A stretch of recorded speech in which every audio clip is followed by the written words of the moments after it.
Today on How To Blinds, we're going to show you how to install a cassette into the brackets.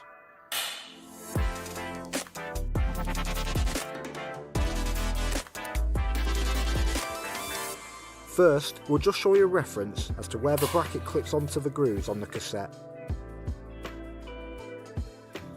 Line up the front groove of the cassette with the front lip of the bracket, and then push upwards from the back to clip into the bracket. And that's how to fit a cassette into top fix brackets.